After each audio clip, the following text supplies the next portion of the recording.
to admit something? My memory's not that good. I don't have much of my childhood. I had a trick to help me though. Remembering things while I grew up. The order, but what was it? My mother would say, "You remember throwing up food from food poisoning at that restaurant?" Remember? I was 12. My mom said, "We saw Indiana Jones 3 that day. You liked it." Oh, that restaurant, yeah. Then I relied on movies. My timeline of memory came from movies. Why do I bring this up? My mother and I always went to the movies, even without captions. We would sit in the theater, the image up there. Bored? No. I was fascinated. The camera, the lighting, the framing. Camera always moving in on actors as they spoke. I was transfixed. Pictures without words, no dialogue, just pictures, telling a story. And that was powerful. Wow. Especially for me. It sticks out in mind to this day. How many of you have seen this? All of you? It was the first movie I saw in theater, or that I remember seeing. I saw it with my mother, very excited. All the way to the end. I was in tears. I couldn't sleep that night. My mother tried to comfort me. E.T. was gone. I was devastated. I lingered on one part. Remember the opening? The movie at night, in the woods, UFO flashes down, trees moving, a creature or something comes out of the craft. The trees bristle. Camera moves to the cars coming on scene, high beams. One of the trucks stops and feet hit the ground. It pans up to a set of keys hanging off a men's belt. They don't show his face. It's fixed on the keys. Who was this man? I don't know. Why was it there? I don't know. The alien escaped to the city. The man goes out and we fade out. Later in the movie, after the famous bicycle scene, by the end, E.T. is dying. They find him and bring him home. Bring him into the bathroom and hide him there. The boy cries over the body. The camera cuts outside. NASA's coming. One of the trucks pulls in and the door opens again. Out comes the same feet. Camera pans to reveal the same keychain. Did we see his face? I don't know. What's his job? I don't know. But that one detail, the keychain, it matches it up. Detail right away shows that this is the bad guy. And he's ready to take E.T. home.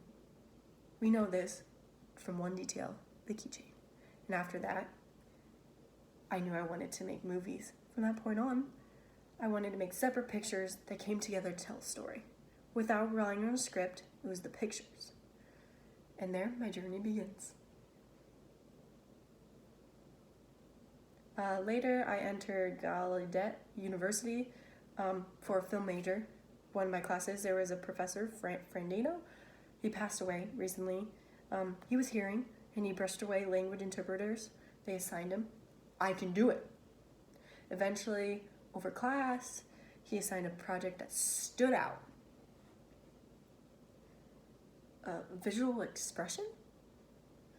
We had not learned about how to frame shots, how to tell a story, and so on. The teacher had trouble explaining this. Class, I want you to express something about yourself.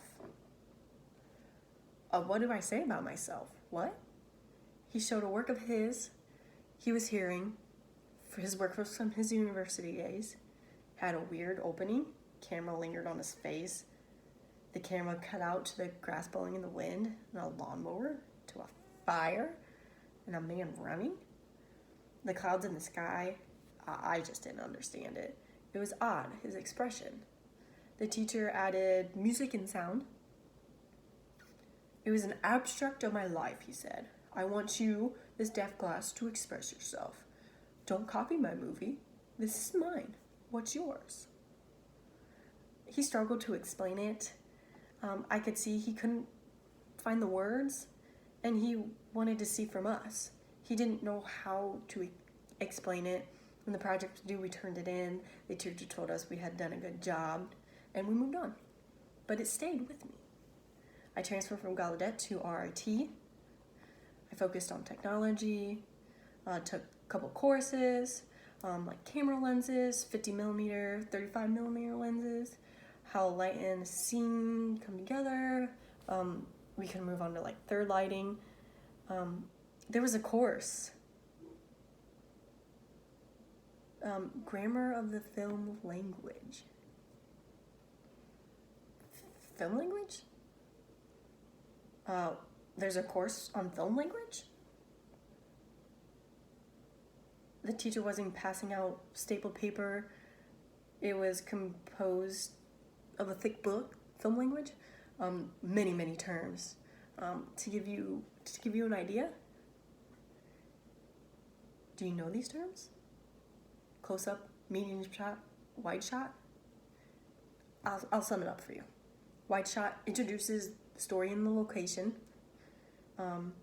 Landscape, a tree, a house, cowboy with a hat. Wide shot. Then the medium shot, he's standing by a tree, chewing on something. The close-up tightens in on his head, indicating emotion. The close-up emphasizes what was going on in the moment. There's even more shots. The Dutch tilt, the dolly shot moves forward and backwards. Crane shot moves up and down. There's a countless number of shots. Another technique that was wrong for me was the voiceover. In short, it was like news stories, short movies. Example, Poor Boy. He's hungry. The narrator tells he doesn't have parents and he's lost in that country, and he needed his support is needed. But there's two stories. There's a hungry boy, sick, wants sympathy. The other one relates to the camera, two strands coming together to make a story. In a deaf film, there's countless elements. Just telling you like a small sample of what's in a film language. The opening, the character introductions, conflict, progression, conflict after conflict. RV drives away. There are even more conflicts until the resolution. Everyone is united, the action falls. There's a happy ending. I'm talking about American films. There's always a happy ending. There's rules for the progression of action where you have to follow them. There are many of them. My class, there were a few deaf students at RIT. I rolled up my sleeves because I was ready. The various terms and rules. I wanted to reorganize into deaf film. This is my goal. Film at RIT. The goal was to sign dialogue. The movie screen. Cut your hands out of the frame. Again.